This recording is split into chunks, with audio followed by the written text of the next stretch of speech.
Yeah, and a very pertinent point in the introduction that okay, so it will be the lithium ion batteries, but from a mechanics point of view, because like more I explore in the lithium ion batteries community, it's like a so huge and so like vast community of material scientists, chemists, and electrical engineers, mechanical engineers, chemical engineers, all are coming together to explore these lithium ion batteries. Now, one of the advantage of working with the lithium ion batteries is that we really don't need to introduce it formally or to motivate the audience about its applicability, because we all know in every second day we have some news article coming in about the new discoveries in the lithium ion batteries. But of course, there are plenty of bottlenecks associated with making more and more smarter batteries. Sure. So please close your microphones. Yeah. So first, let me start by introducing the working principle of the traditional lithium-ion batteries that we have in our devices, basically. So in very simplistic terms, it has a metal oxide that acts as the cathode material that has lithium inside its skeleton structure. Now, when we charge a battery, so we apply a current source that extracts electron from the cathode side. Since lithium has only one electron at its outer shell, so what happens that lithium very easily loses its electron to the cathode and becomes a lithium plus ion. That ion gets conducted through an electrolyte that is traditionally the liquid electrolyte, and these ions get to this graphite anode, and that gets a neutralizing electron and settles there as a lithium metal. So that happens during the charging. But of course, lithium is way more stable chemically in the cathode, the oxide cathode of lithium. So what happens after, once we complete the charge, we break the circuit. Then what happens after we make the circuit again and apply a resistance here, apply a load basically to the battery, then the lithium very easily loses electron to this anode basically, and then it becomes the lithium ion and transfers to its original position to this kind of lithium oxide skeleton. And in this way, we get a constant flow of electric current through our resistance, through our device that we want to operate with the current, and we lose the charge. And then again, this continues, this kind of like a tennis game with the lithium ions. It sometimes is there, and when we discharge, it's there basically. And once it enters the electrode, it becomes metallic lithium basically. So that's in a nutshell what happens in a standard, in a very simplistic form, in a standard battery in our device. But there are bottlenecks like associated with this kind of a lithium ion transport. The most prominent of the bottlenecks are that we can't charge it very fast. So if you plug in your device for charging, even the most, like the current device also take about 1 hour for a laptop and about half an hour for a mobile to charge. So we can't charge it in 2 minutes or 5 minutes, say, because it's limited by the current capacity, carrying capacity of the electrolyte. So this liquid electrolyte, if we increase the current flow, basically, if we increase the potential here, more and more lithium will flow.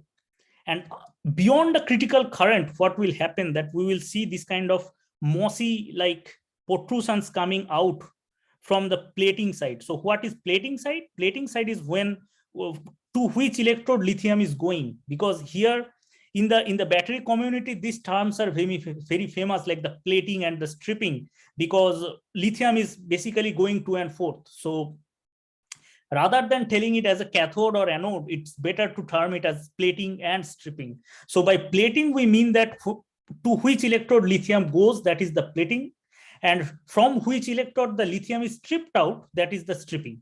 So the plating electrode and the stripping electrodes here. Now, when we apply a current that is beyond certain critical, what happens that this metallic lithium protrusions coming, like mossy growth is happening like dendrites from the plating interface.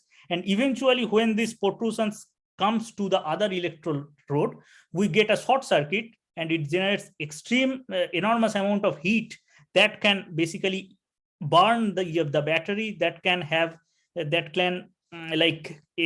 have flames in there in the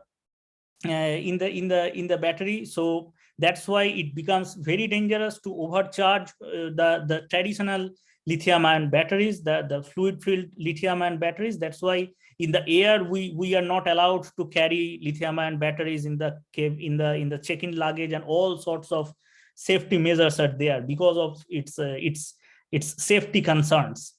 Now, the alternative to that, the researchers thought that it will be way safer to replace this sandwiched liquid part with a solid that also carries lithium ion. And we have this kind of solids that carry lithium ion very, very easily, but doesn't carry electron. That's the desirable property of a electrolyte, basically. So why don't we replace this sandwiched part of liquid part with a solid? So it's expected the solid is way more robust than the liquid in terms of arresting the dendrites and in terms of low flammability. These are not flammable. We can't burn it, or it can't catch fire. So that's way more safer. Now, this sandwich has two kinds of solid electrolytes are mainly explored these days. One is the oxide, the lithium lanthanum zirconium oxide. For us, it's LLZO simply. And one is the sulfide, that's like lithium phosphorus sulfide. We call it LPS. So this LPS and LLZO are the two categories. Those are mainly explored these days. And for simplicity in the testing, because in testing, we don't have this graphite or this oxide. So we simply have metallic lithium foils bonded with these two ends of this battery. And then we apply a potential difference between these two to see how lithium ion is carried through this kind of solid electrolyte pellets, basically. So what people expected that since they are solid, they will arrest the dendrite. So they don't have the dendrite problems. But and also the two cases here we see have nearly the same mechanical property. And since they are ceramic, they are mechanically brittle. So they has a low mode 1 fracture toughness, also not so good shear modulus, but they are very good in terms of the ionic conductivity. That's the desirable property of the electrolyte. So they are very good in terms of the ionic conductivity numbers.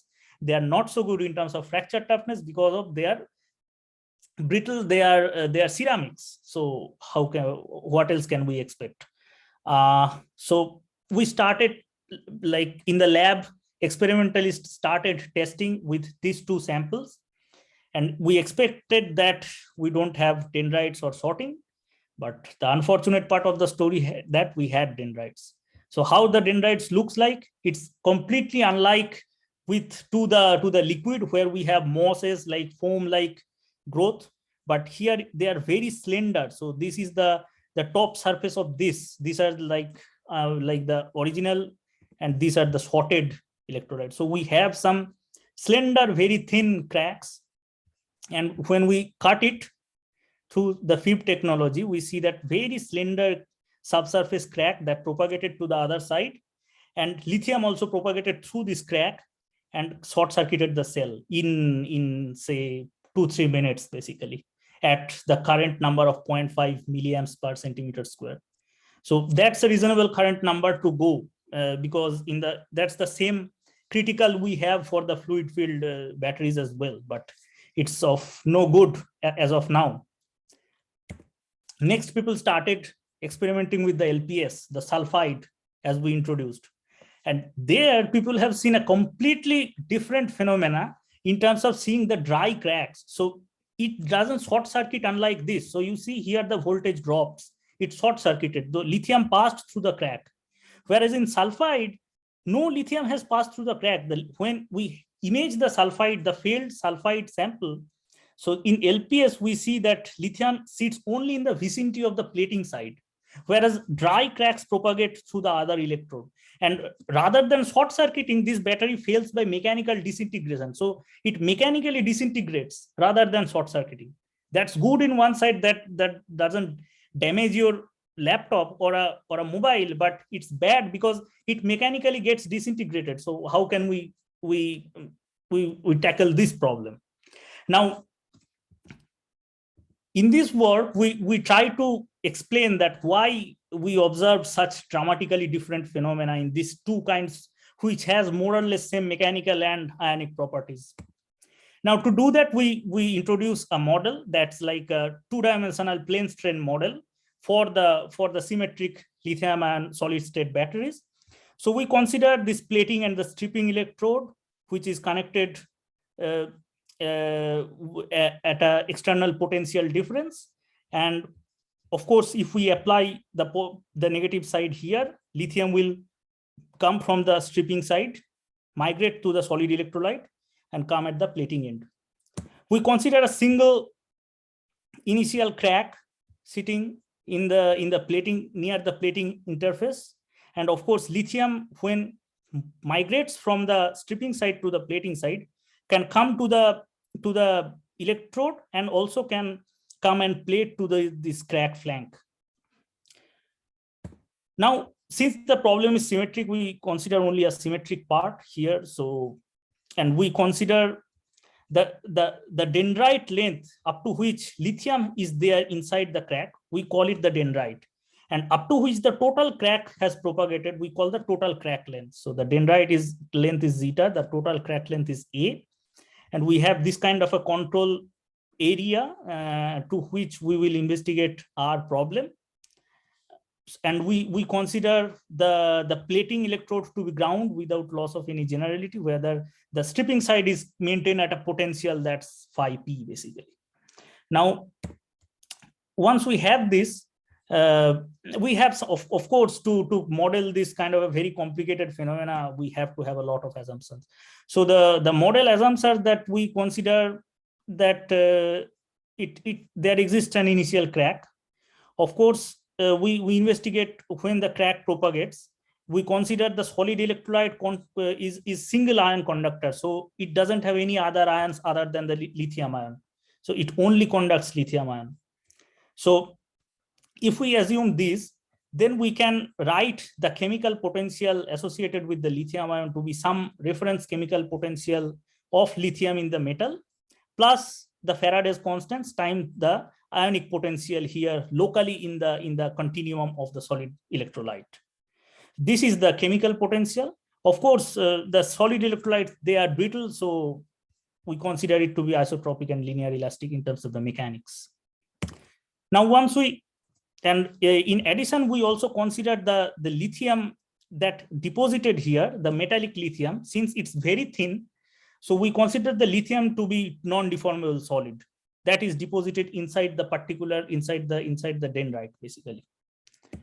Now, once we define the preliminary, we can write down the mass balance, which is the where n dot Li is the mass of lithium deposited in this particular dendrite.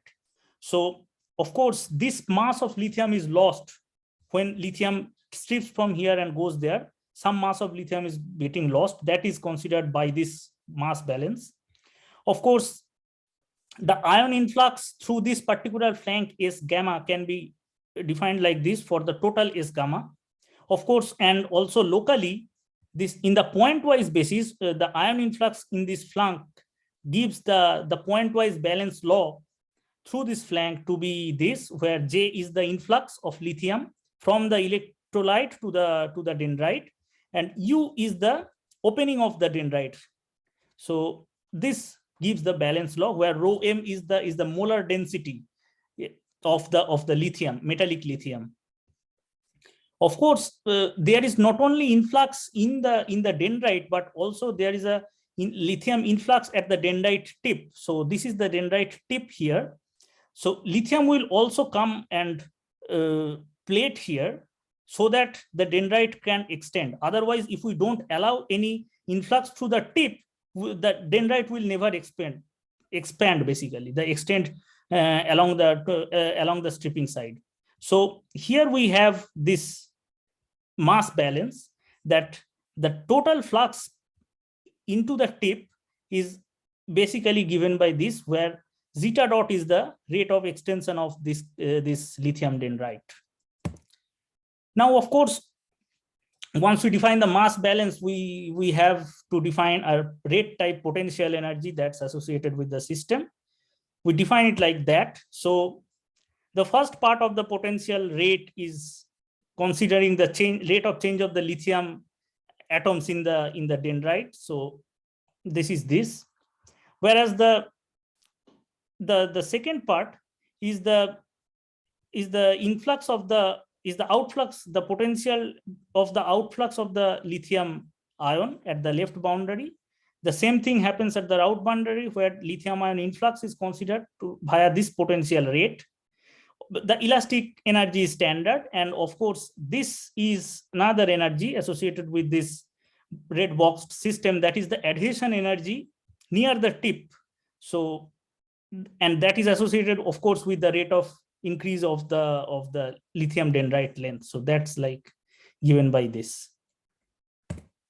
Now, once we define the potential, of course, these systems has dissipation mechanisms. So we define another dissipation potential here. So the dissipation potential is first the standard bulk dissipation term in the electrolyte, in the electrode basically. So 1 by kappa is the resistance, and Ji is the lithium flux, the current. So resistance times current square is the dissipation. So this is the local point-wise dissipation in the bulk. But of course, these interfaces in blue, they are also dissipative interfaces. So when lithium crosses these interfaces, it also dissipates some energy. So this dissipation in the cracked flank, on this flank, is given by this, where ZF is the impedance of the cracked flank, and this Z times dissipation is the Z is the interface resistance, and J square are the square of the current which is flowing through these particular interfaces. Now, of course, since we are extending the tip of the lithium dendrite as well, so we have some resistance against extending the lithium tip. So we have this term here. And of course, the energy dissipates when the dendrite cracks, basically. That's the typical crack tip extension resistance. Now, once we have this dissipation potential and the rate of potential energy defined, we can form the augmented potential like that following on Sagar. And of course, the stationarity condition of this augmented potential will give us the governing equation, or what we call the Euler-Lagrange equation, associated with the physics here we want to model. So what are the equations we get? So the first are the very standard. So I will go through quickly. So this is the Laplace equation governing the local electric potential and the standard mechanical balance law for linear elastic solids. Now, interesting things comes when we have the flux from the variational principle. So what are the flux conditions we have? So in the right interface, the stripping interfaces, we have this condition. That's a Robin type boundary condition. It's like a convective boundary conditions here. Also in the plating part. And most importantly, we have this boundary conditions coming in from the variational principle to be like this. So that is the influx boundary conditions at the solid electrolyte dendrite interface. And here we see Tn. Tn is the traction on the electrolyte from the lithium inside here. So in this way, the mechanical and the electric field couples here. So only this traction on the solid flank is coming in the formulation of the influx. So this influx is a function of the traction here as well. And of course, the other output we will get from the variational principle is for the J tip, that is the rate of flux addition in the tip, which is given by this. Again, the adhesion energy naturally comes here because we have told that adhesion energy is crucial in adding new lithium layers to the niche surface of the fractured electrolyte. Now, the balance laws, the local mass balance are also crucial. We have discussed this too. And in addition, we finally get this crack extension equation from the variational principle that simply is the energy release rate due to the crack extension, and gamma AC is the surface energy for the fracture at the crack tip. So this is the standard Griffith type fracture energy release rate condition here, and where WEL is the elastic energy of the solid electrolyte. Now, the ionic conduction and the mechanical BVP, we numerically solve in a staggered approach. So how we solve in a nutshell? So we first solve the ionic conductivity problem with this boundary interface conditions. And when we get the output for the flank flux, we get all the fluxes here. So the fluxes will be the input for computing the updated crack opening and the crack length. So once we update the opening and the length, this opening goes as a Dirichlet boundary condition with in the mechanical BVP, and we have both this information goes in the mechanical problem, and of course we keep on checking numerically by computing the energy release rate at the crack tip whether the crack is extending or not. So numerically, when it satisfies this condition, we keep on extending the crack, and we keep on updating the information of the crack length. So this is in a nutshell how the numerical algorithm works. Now, once we solve it numerically, we observe this kind of a fully like a dendrite propagation in a solid electrolyte, where these arrows shows the flux, the influx of the ions in the dendrite, and of course this contour shows the normal traction stress contours here in the solid electrolyte. And we have different rates of propagation of the dendrite for different currents. Of course, with increasing currents, we expect it to increase with time. That happens. So that is what it is. But of course, will the crack dendrite propagate under any current? Of course not, because it has some critical limit. So now we try to find that what is the critical current density for propagating the crack. Under any current, it can't propagate. Of course, we can also see this numerically, but but in the limiting case of non-propagating crack, the equations simplify a lot, and we have some analytical solution in closed form. So actually, the critical of the current for which the crack will go, we can derive it analytically. So these are like, I excuse for showing more equations, but these is how we can simplify the problem for A naught equals to 0 for, of course, this case where A is constant and of course zeta will be constant for a fully filled crack.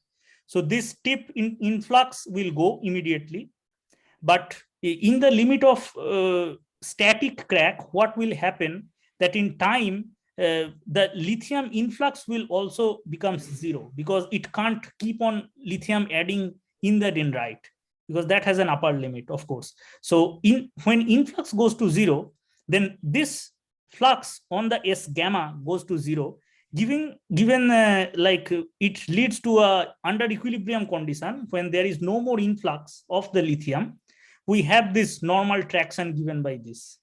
And of course, when this interface conditions goes to 0, we have an analytical solutions for this. So finally, it decouples the problem, the mechanical and the ionic problem.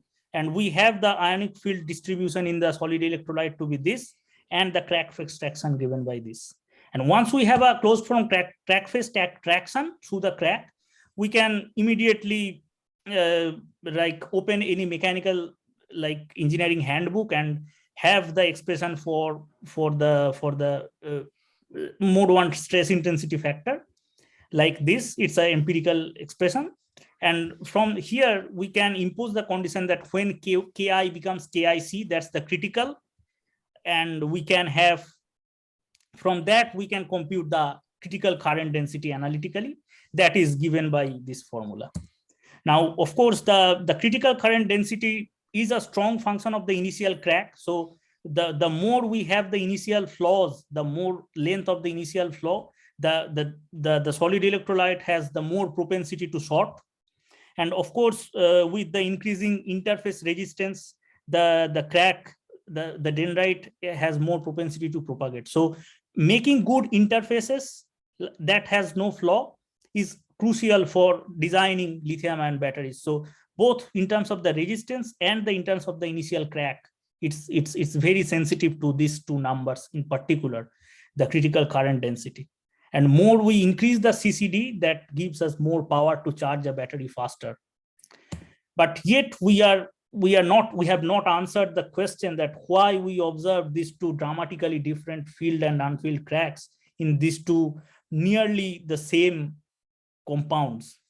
Now, that part of that feature of the dendrite propagation is controlled by the number that is we defined as R tip. That is the resistance of the tip addition of the lithium metal. That's the resistance of forming new lithium to the electrolyte boundary.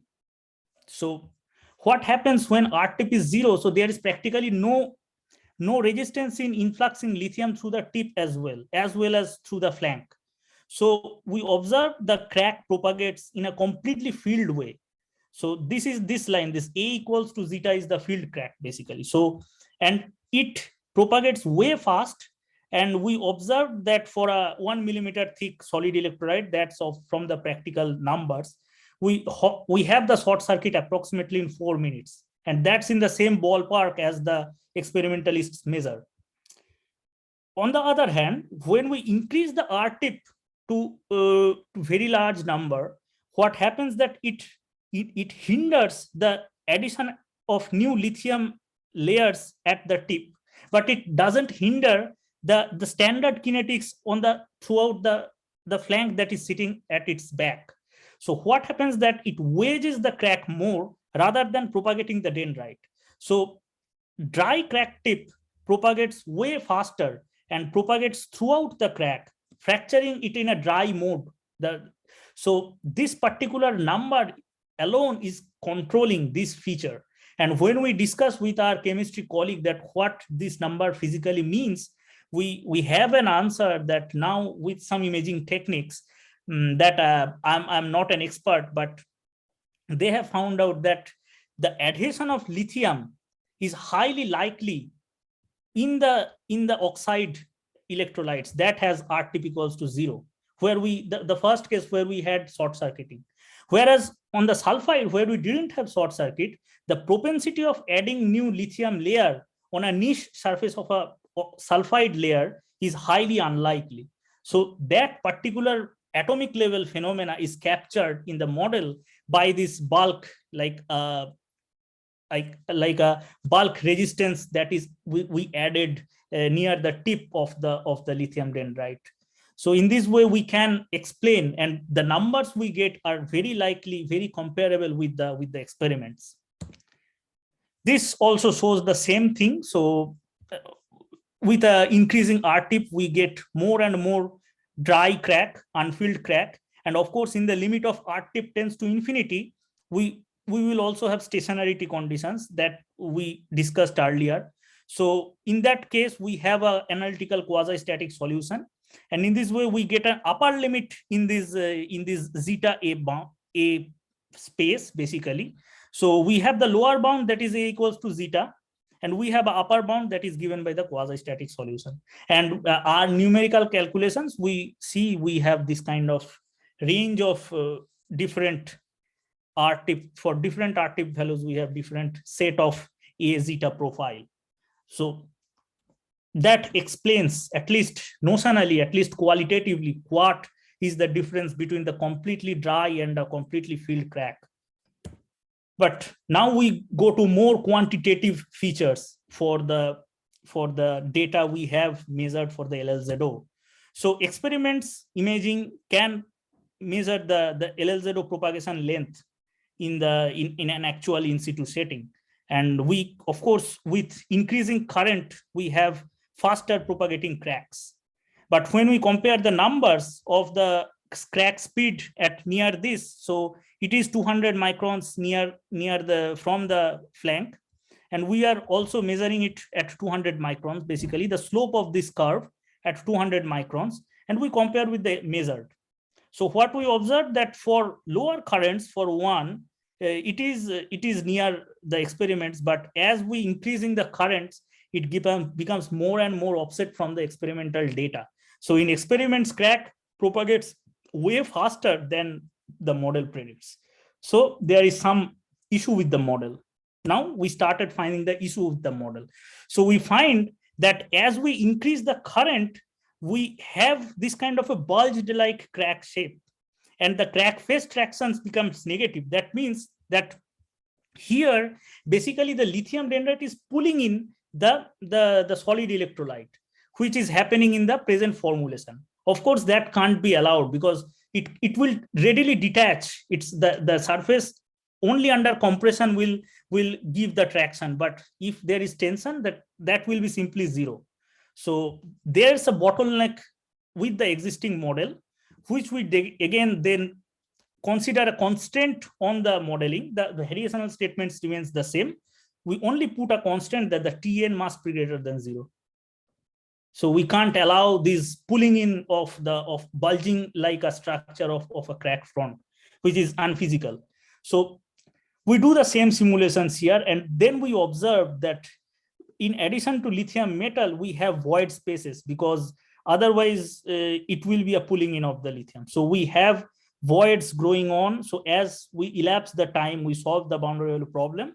We have some void sitting near the base of the dendrite. Some void is generating near the tip of the dendrite, and some secondary growing voids are generating from the flank of the dendrite. And also there may be some tertiary voids are generating as well. But now the mechanics of lithium, because it's in the length scale is in the order of nanometers. So the mechanics of lithium layer and how these voids will grow or collapse, it's really unknown, because we had the assumption of rigid lithium here.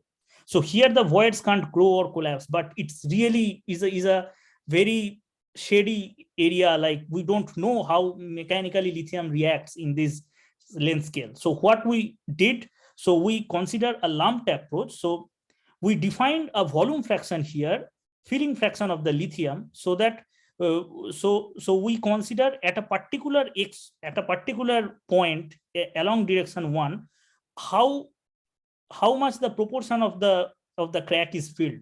So we just make it a continuum, and we only plot the lithium filling fraction or the lithium volume fraction inside the crack. So and in the new formulation, of course, we observe that as the crack elongates, we have the tractions, the crack face tractions here as well, but they are always positive. So we don't consider negative crack face traction. And this is actually the case in the measured experimental high imaging data. So we observe that when a lithium crack propagates, it is not entirely filled. So it has void patches here. This is as a proof of concept. Our like very simplistic model shows that, of course, for the energy to be minimized, we had to have this kind of relaxation on the traction conditions, so that we have voids, we have not fully filled parts in the lithium as well. Now, these are the typical contours for the electric flux and the stress. So of course, we observe that when the lithium propagates from initial, we have some void spaces here and here. So these are partially filled part, and the deep black is the fully filled part. And of course, the traction is only positive in the fully filled part, whereas the traction is 0 in the vicinity of the partially filled part. So in this way, we formulated the partially dendrite field propagation model. And interestingly, when we compare the same experimental data with the partially filled assumption, we observed that it matches the experimental data reasonably well. At least it captures the slope pretty well. So as the experimentally measured crack speed at 200 microns and the modeled crack speed at 200 microns. So it fits the experiment well, and it explains why we also observed experimentally void patches in the propagating lithium dendrite.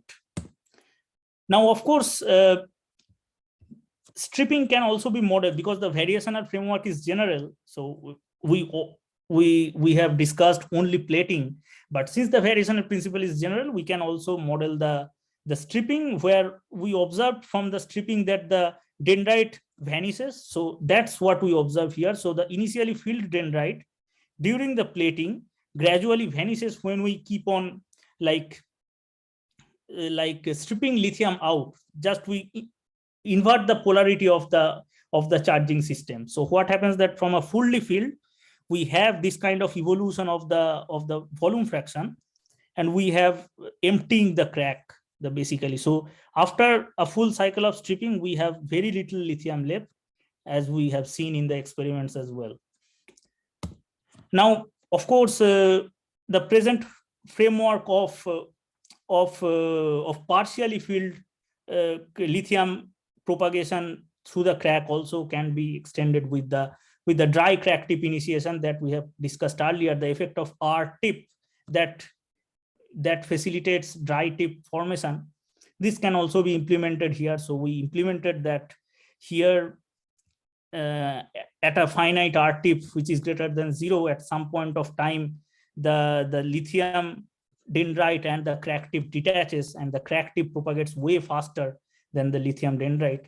And what happens that the accumulated volume fraction of lithium in the total crack also start decreasing dramatically after it detaches at this point of propagation. So initially it propagates full and then it detaches, and the point where it detaches depends on the R tip value basically.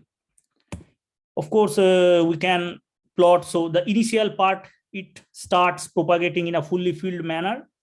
In a later part, what happens that the dry crack front detaches from the lithium dendrite, and the dry crack starts growing way faster than the growth of the lithium dendrite.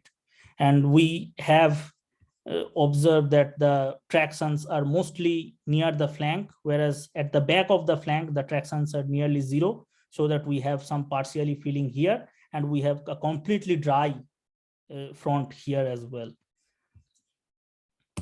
Now, I will draw the concluding remarks that, of course, our analysis predicts the LLZO fully and partially filled propagations under different current density. And before that, the literature unanimously assumed that the dendrites are pressure filled. So a pressure applied here is filling the dendrite. So if a dendrite is pressure filled, then we can never have this kind of void generation or this kind of completely void cracks, because in this very small scale, the metallic lithium is not plastic. So we have to assume that it should be elastic and it should be very stiff. That's why a metal flow model falls flat while explaining the crack propagation and the dendrite propagation in the lithium and solid state batteries. And we also compare the result with the quantitative measurement of the experimental growth, and we have excellent agreement when we particularly relax the constant that the filament should be always filled. So that also substantiates our claim. And of course, the real life is complicated. So to extend from this variational framework, we can have crack branching, we can have the effect of defects in the solid electrolytes, so that the crack branches sometime, it's not in a fully straight path. So all those things can be tackled with a better numerical setting and with a more involved numerical algorithm that can consider phase field method. But now we have phases, we have lithium, we have voids, and it will be a cumbersome job. There's the future direction in this part of the modeling attempt, I would say. And in this note, I would conclude my talk, and I will thank you for your attention.